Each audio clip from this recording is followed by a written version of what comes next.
പോട്ടെ മോനെ, നമുക്കേ ഇവർക്ക് വെളിച്ചത്ത് ചോറ് കൊടുത്ത് ഇരുട്ടത്ത് കിടക്കാം കേട്ടോ. ചിറ്റ ഓണക്കൊടി കൊണ്ടിട്ടുണ്ട്. ഇത് അപ്പൂന്, ഇത് മണിക്കുട്ടന്, ഇത് അനുമൂക്ക്. അതാർക്കാ? ഇത് മീനച്ചിട്ടയുടെ കുഞ്ഞു വാവയ്ക്ക്. ഹായ്, നന്നായിട്ടുണ്ട്. എന്റേതാ നല്ലത്? അല്ല എന്റെയാണ് നല്ലത്. വാ, നമുക്കിത് അമ്മയെ കാണിക്കാം. അമ്മേ, ശ്രീചിട്ട് ഞങ്ങൾക്ക് ഓണക്കൊടി വാങ്ങി തന്നോ? അകത്തോണ്ട് പോയിക്ക്. എന്തിനാ മോളെ നീ ഇതൊക്കെ വാങ്ങാൻ പോയത്? അച്ഛനും അമ്മയും കൂടെ പോയി എല്ലാവർക്കും വാങ്ങിച്ചിട്ടുണ്ട്. ഓ, അപ്പൊ ഇന്ന് മഴ ഉണ്ടാവല്ലോ. ഇതാ എന്റെ സാരി, നല്ല നിറമല്ലേ, എനിക്ക് നല്ലോണം ചേരും. ഇതിന് 200 രൂപയായിരുന്നു അമ്മ പറഞ്ഞു. നിനക്കും മീനിനും ഉള്ളത് അകത്തിരിപ്പുണ്ട്. മായയുടെ സാരി കാണാൻ എന്ത് ഭംഗിയാ. 2000 രൂപയായിരുന്നു. നാണാവുന്നില്ലേ ചന്ദ്രേച്ചിക്ക് ഇത് പറയാൻ? ചേച്ചിക്ക് 200 രൂപയുടെ സാരി, മായക്ക് 2000 രൂപയുടെ സാരി. എന്തിനാ ഇത് വാങ്ങാൻ പോയേ? ആ തള്ളയുടെ മുഖത്തേക്ക് വലിച്ചെറിയായിരുന്നില്ലേ? നീ എന്താ മോളെ പറയുന്നേ? മായയെ പോലാണോ ഞാൻ? അവള് പണക്കാരിയല്ലേ. സത്യത്തിൽ അപ്പുന്റെ അച്ഛൻ പോലും ഇത്രയും വിലയുള്ളൊരു സാരി എനിക്ക് ഇതുവരെ വാങ്ങി തന്നിട്ടില്ല. ഷോ, ഇത് ചന്ദ്രേച്ചി, അപ്പുന്റെ അച്ഛൻ എങ്ങനെയാ വാങ്ങിക്കുന്നത്? ഇവരുടെ മോനല്ലേ. പണക്കാരിയായാലും പാവപ്പെട്ടവരായാലും ഈ വീട്ടിലെ മരുമക്കളെല്ലാം ഒന്നുപോലെ ഉള്ളൂ. ഇവിടെ ഒന്ന് പിടിച്ചേ മോളെ, ഇന്നത്തെ കൊണ്ട് എല്ലാം അവസാനിപ്പിക്കണേ. ഒന്ന് പിടിച്ചേ, വരാം. ഈ ഒരു കാര്യത്തിന് മാത്രം എനിക്ക് ആരുടെ സഹായവും വേണ്ട. എനിക്കും കണക്ക് കൂട്ടാനൊക്കെ അറിയാം. അതാണല്ലോ എനിക്കുള്ളൊരു പേടി. നിനക്ക് കൂട്ടാനും അറിയാം, കുറയ്ക്കാനും അറിയാം. കൂട്ടി കുറയ്ക്കുന്നതിനിടയിൽ തട്ടാനും അറിയാം. ഞാനും കൂടി. അതെ, ആരായി തുണികളൊക്കെ മേടിച്ചേ? ആ, ഞങ്ങള് തന്നെയാ. എന്താ മനസ്സിലായി? അതുകൊണ്ടാണല്ലോ ഓരോരുത്തർക്ക് ഓരോ തരത്തിൽ എടുത്തിരിക്കുന്നത്. അല്ലാണ്ട് പിന്നെ കഴുതയും കുതിരയും ഒരു തൊഴുത്തി കെട്ടാൻ പറ്റുമോ? ആ, കഴുത ആരാ കുതിര ആരെന്നൊക്കെ എല്ലാവർക്കും അറിയാം. മേടിക്കുന്നെങ്കിൽ എല്ലാവർക്കും ഒന്നുപോലെ മേടിക്കണം. അല്ലാതെ മരുമക്കളെ എങ്ങനെ തരംതിരിച്ച് കാണരുത്. ഞങ്ങളുടെ കാര്യം പോട്ടച്ചാ, ചന്ദ്രേച്ചി നിവൃത്തിയില്ലാത്തവളാണെന്ന് കരുതി ഇങ്ങനെ തരം താഴ്ത്തരുത്. തരം താഴ്ത്തണോ വേണ്ടായെന്ന് ഞങ്ങൾ തീരുമാനിച്ചോളാം. നീ നിന്റെ കാര്യം നോക്കിയാ മതി. ഓ, എന്റെ കാര്യം ഞാൻ നോക്കിക്കോളാം. അതിനൊന്ന് സമ്മതിച്ചാ മതി. നിങ്ങളുടെ ഇഷ്ടത്തിന് ജീവിക്കാൻ ഞങ്ങൾ ഇവിടുത്തെ വേലക്കാരൊന്നും അല്ല. ഞാൻ അപ്പഴേ പറഞ്ഞതാ ഇതൊന്നും വേണ്ടാന്ന്. ഇപ്പൊ എടുത്തു തന്നതാ കുറ്റം. തന്നില്ലായിരുന്നെങ്കിലോ? തന്നില്ലായിരുന്നെങ്കിൽ ഞങ്ങളുടെ ശമ്പളത്തിൽ ഞങ്ങൾ തന്നെ എടുത്തോളും. ആ, എന്നാ പോയി അങ്ങോട്ട് വാങ്ങിക്കാം. അങ്ങനെ വിട്ടാ കൊള്ളത്തില്ലേ? മൂദേവി, ഞാൻ അപ്പോഴേ പറഞ്ഞ എടുക്കുമ്പോ എല്ലാവർക്കും ഒരുപോലെ എടുക്കണമെന്ന്. അതായിരുന്നെങ്കിൽ ഒരു 1000 രൂപയ്ക്കകത്ത് തീർന്നേനെ. ഇപ്പൊ അവൾ പറഞ്ഞു പോലെ കേട്ടില്ലേ? ഓരോരുത്തരും അവരവരുടെ ശമ്പളത്തിൽ നിന്ന് ചിലവാക്കാൻ തുടങ്ങിയാൽ ഞാൻ ഇവിടെ ഇരുന്ന് മൂക്കിട്ട് ഇക്ഷാന്ന് എഴുതേണ്ടി വരും. ഇറങ്ങി പോ മൂദേവി. പാലുള്ളൂന്ന് ഇപ്പൊ മനസ്സിലായില്ലേ? വീട്ടിലുള്ള ആണുങ്ങളെ അവർക്ക് പേടിയില്ല. നമ്മളിവിടെ മിണ്ടാതിരുന്നാലേ കിളവനും കിളവനും കൂടെ നമ്മളെ ചവിട്ടി തേക്കും. ശരിയാ, ശ്രീദേവിച്ച് അത്രയും പറഞ്ഞുകൊണ്ട് എല്ലാവർക്കും ഒരുപോലത്തെ സാരി കിട്ടി. നമ്മളിങ്ങനെ ഒരുമിച്ചെന്നാ ഇവര് ശരിക്കൊരു പാഠം പഠിപ്പിക്കാം. നോക്ക്, കള്ള പറഞ്ഞു വിട്ടതാ. നമ്മൾ എന്തോ പറയുന്നറിയാം. അയ്യോ, എന്താ? വന്നാട്ടെ. തമ്പുരാട്ടിക്ക് അടുക്കളയിൽ എന്താ കാര്യം? അന്തപ്പുരത്തിൽ ഇരുന്നാ മതിയായിരുന്നല്ലോ. അമൃതത്തിന് കാലാവുമ്പോ അടിയങ്ങൾ അറിയിക്കാം. ചെന്നാട്ടെ. അയ്യോടാ, ഇതുണ്ടോ? എന്തിനാ കരയുന്നേ? അതിന് മാത്രം ഇവിടെ ഒന്നും സംഭവിച്ചില്ലോ. ഈ മുതലക്കണ്ണീരൊന്നും ഇവിടെ ചെലവാകില്ല.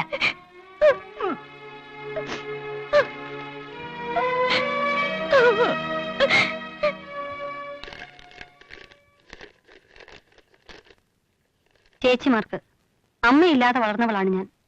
കൂട്ടിനൊരു കൂടപ്പറപ്പ് പോലും ഇല്ലാതെ ഒറ്റപ്പെട്ട് ജീവിച്ച എനിക്ക് സ്നേഹമുള്ള 3 ചേച്ചിമാരെ ഇവിടെ കിട്ടി. അയ്യോ, നിങ്ങളെ ആരെയും ബുദ്ധിമുട്ടിക്കാതെ എല്ലാ ജോലിയും ഒറ്റയ്ക്ക് ചെയ്യണമെന്നാണ് ഞാൻ കരുതിയത്. പക്ഷെ അച്ഛനും അമ്മയും എന്നെ അതിന് അനുവദിക്കുന്നില്ല. എനിക്ക് എന്ത് ചെയ്യാൻ കഴിയും? ദയവായി എന്നെ ഒറ്റപ്പെടുത്തരുത്. സ്നേഹത്തോടെ അനിയത്തി എന്നൊന്ന് വിളിച്ചാൽ മാത്രം മതി. നിങ്ങളോടൊപ്പം എന്നെയും കൂട്ടില്ലേ?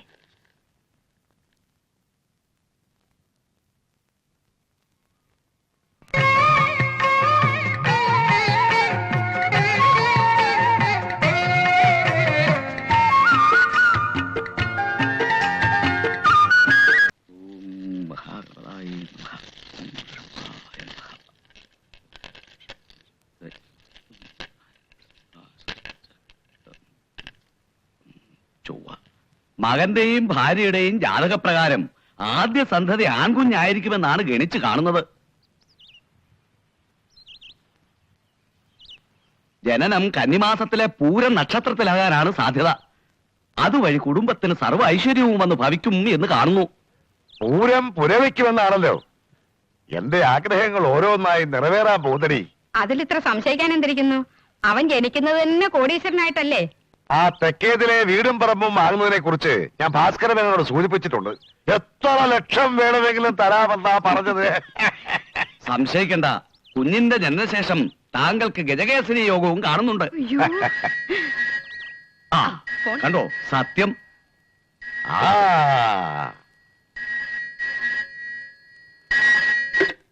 ഹലോ, ആരാണ്? മേനോൻ മരിച്ചെന്തോ?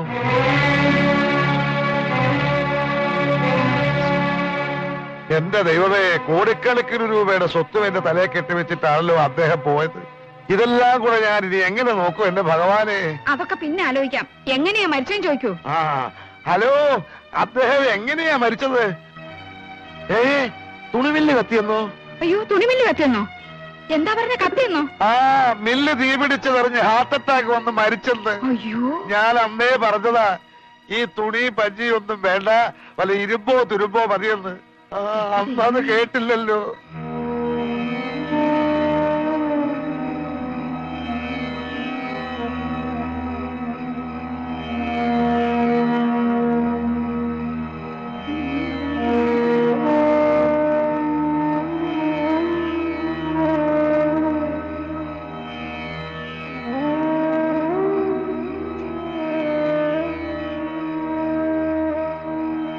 എന്റെ മോൻ കരയരുത്.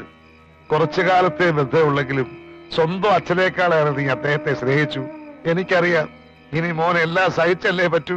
നല്ല ആളുകളെ ദൈവം നേരത്തെ അങ്ങ് വിളിക്കുമെന്ന് ഓർത്ത് സമാധാനിക്കും പോലെ. പോയവര് പോയി. ഇനിയിപ്പൊ കരഞ്ഞിട്ടെന്താ കാര്യം?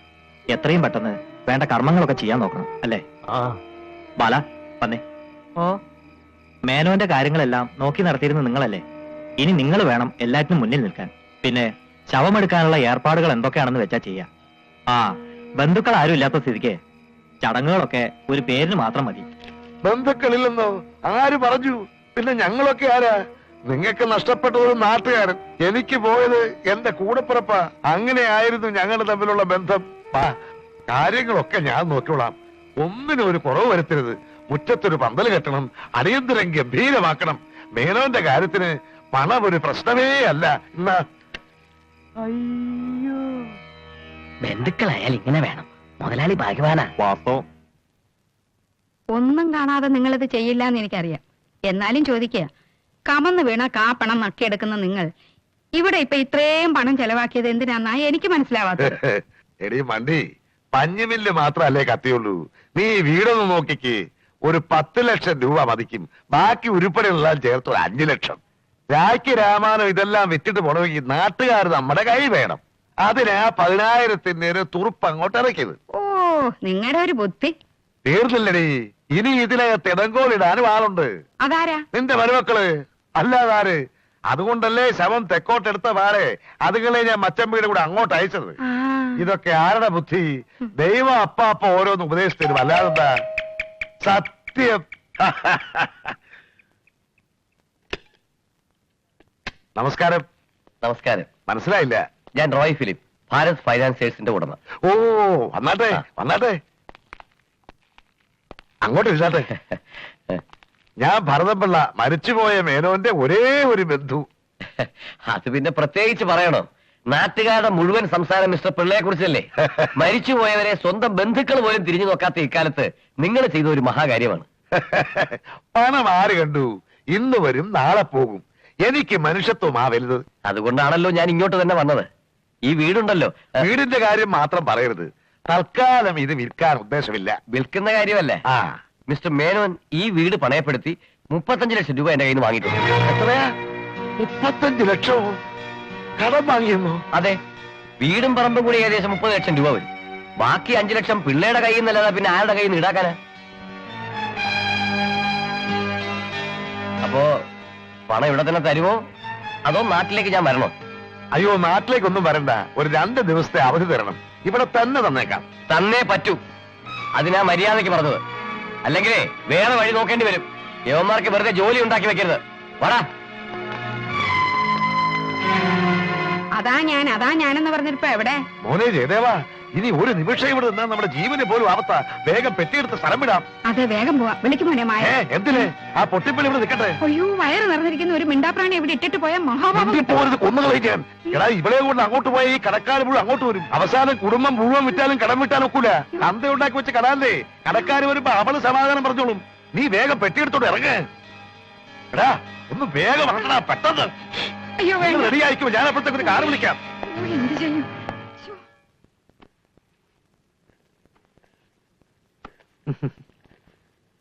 എല്ലാവരും പുറപ്പെടാൻ തുടങ്ങി. കുഞ്ഞ് അവരവിടെ പോകുന്നില്ലേ? ആ അത് കൊള്ളാം. പോയിട്ട് തിരിച്ചു വന്ന് ചടങ്ങൊക്കെ കഴിഞ്ഞ് മായ കുഞ്ഞിനെ കൊണ്ടുപോകുമെന്ന്.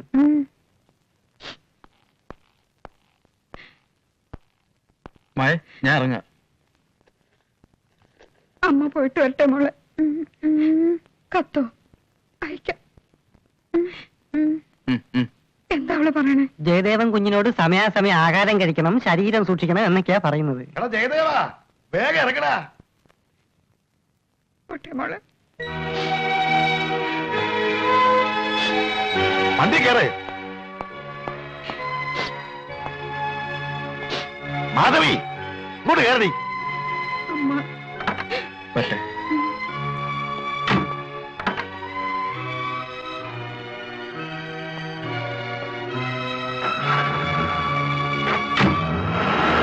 അന്ന് കോതു അന്തരീക്ഷത്തിലൂടെ പാഞ്ഞ് രുക്മിണി ദേവിയുടെ അടുത്ത് വന്നു. എപ്പോൾ രുക്മിണി അമ്മാ. ദേവി പറഞ്ഞു. അമ്മാ. ഇപ്പൊ ഒന്നുമില്ല, പോയിട്ട് ശനിയാഴ്ച വാ. അതല്ല അമ്മ, കൊതുകടി. ഇത് കൊതുകിന് കൊല്ലാനുള്ള മരുന്നാ. ഇത് തളിച്ചാലുണ്ടല്ലോ ഒരൊറ്റ കൊതു ഉണ്ടാകില്ല. നേരോ? എന്നാ വാ. ആ കുളിമുറിയുടെ പുറകിലെ മുഴുവനും കൊതുക. ദേ, എടോ, എടോ. ഇവിടെ തന്നെ. തന്നോട് ആരായിക്കോട്ടെ എഴുതലാൻ പറഞ്ഞേ. ഇവിടെ ഒരു മരുന്നും വേണ്ട, മന്ത്രവും വേണ്ട.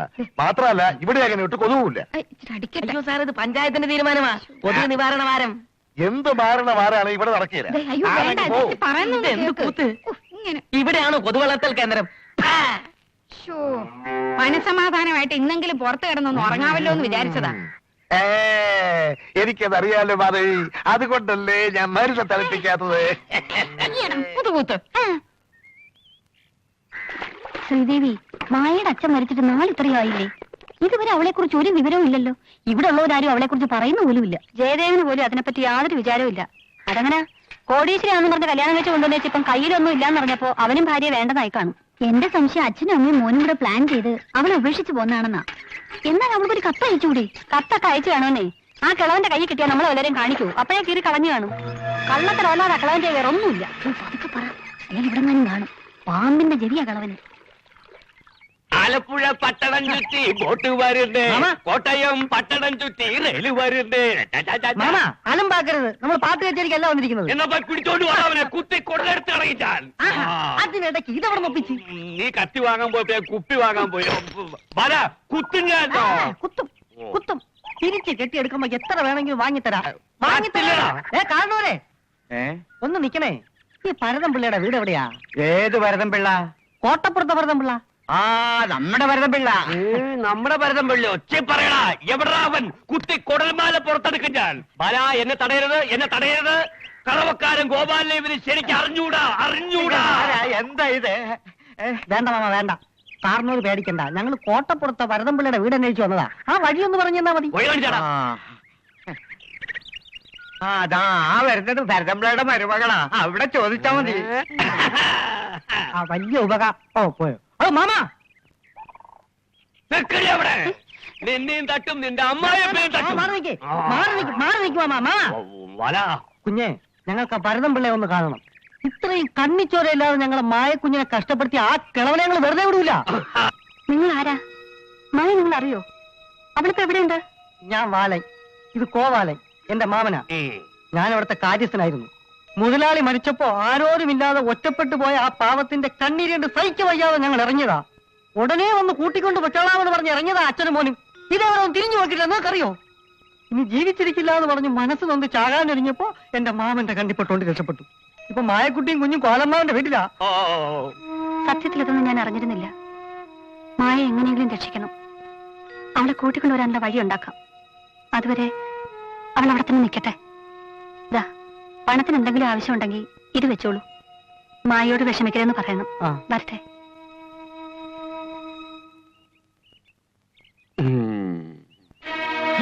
എവിടുന്നോ വന്നൊരു പാൽക്കാരൻ.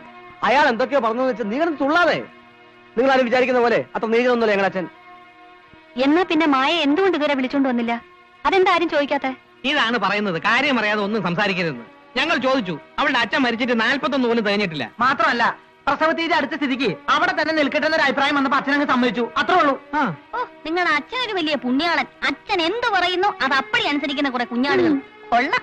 ഞങ്ങളുടെ പുണ്യാളാണോ അല്ലെന്ന് ഞങ്ങൾ തീരുമാനിച്ചോളാം. അത്ര ബുദ്ധിമുട്ടുള്ള ആൾക്കാർ ഇവിടെ നിൽക്കണമെന്നില്ല. പോയിക്കോന്നേ. അത്രയും വലിയ വാക്കൊന്നും ഉപയോഗിക്കല്ലേ വാമദേവാ. പോകാനാണെങ്കിൽ അതിനുള്ള സമയം എപ്പോഴോ കഴിഞ്ഞു. നിങ്ങളുടെ അച്ഛനെ കുറിച്ച് നിങ്ങൾക്ക് അറിയാവുന്നതിനേക്കാൾ കൂടുതൽ ഞങ്ങൾക്കറിയാം കേട്ടോ. അച്ഛൻ ഉദ്ദേശിച്ച പണം കിട്ടില്ലെന്ന് ഉറപ്പായപ്പോ അവൾ അവിടെ വിട്ടിട്ട് വന്നു. അതാ സത്യം. മിണ്ടിപ്പോരുത്. ഞങ്ങളുടെ അച്ഛനെ പറ്റി സംസാരിക്കാൻ നിങ്ങൾക്ക് എന്താണ് യോഗ്യത? നിങ്ങളുടെ അച്ഛനെ പറ്റി ചോദിക്കാൻ ഇനി എന്ത് യോഗ്യതയാ ഞങ്ങൾക്ക് വേണ്ടത്? കിട്ടുന്ന കാശ് മുഴുവൻ പെട്ടിക്കകത്ത് വെച്ച് പൂട്ടിയതുകൊണ്ട് മാത്രം കുടുംബം നേരെ ആവത്തില്ല. എല്ലാ കാര്യങ്ങളും കണ്ടറിഞ്ഞ് ന്യായത്തോടുകൂടി നടത്താനുള്ള ബോധം കുടുംബനാഥനുണ്ടാകണം. ഇവിടെ നടക്കുന്ന അനീതിയെ പറ്റി ചോദിക്കാൻ മാത്രം ഞങ്ങൾക്ക് യോഗ്യതയില്ല. ഇന്ന് മായക്കുണ്ടായ ഗതി നാളെ ഞങ്ങൾക്കുണ്ടാവില്ല എന്ന് എന്താ ഉറപ്പ്? അധിക പ്രസംഗം പറഞ്ഞാൽ അടിച്ചു. എന്താടാ ഇത് ഒരുമാതിരി ചന്തപ്പിള്ളേരെ പോലെ? അല്ല ഇപ്പോൾ ഓരോന്ന് പറഞ്ഞു പറഞ്ഞു മതി മതി. വിവരമില്ലാത്ത പെമ്പിള്ളേർ എന്തെങ്കിലും പറഞ്ഞെന്ന് വെച്ച് വിവരമുള്ള ആമ്പിള്ളേരത് കാര്യമാക്കിയാലോ? ഓടാപ്പുറത്ത്. എല്ലാരും പൊയ്ക്കോ. എന്റെ പൊന്നു മരുമക്കളെ, നിങ്ങൾ പറഞ്ഞതെല്ലാം ഞാൻ കേട്ടു. ബഹളം വെക്കാനും കൊടിപിടിക്കാനും ഇതൊരു സർക്കാർ ഓഫീസല്ല, കുടുംബമാണ്, കൂട്ടുകുടുംബം. അത് പുലർത്താൻ വേണ്ടിയാണ് ഞാനും നിങ്ങളുടെ ഭർത്താക്കന്മാരും കഷ്ടപ്പെടുന്നത്. അതുപോലെ തന്നെ ആ ഊമപ്പെണ്ണിന്റെ കാര്യം നോക്കാൻ അവളുടെ ഭർത്താവുണ്ട്, പിന്നെ ഞാനും. ആവശ്യമില്ലാത്ത കാര്യങ്ങളിൽ തലയിട്ട് വെറുതെ നിങ്ങളുടെ ജീവിതം തർക്കണ്ട.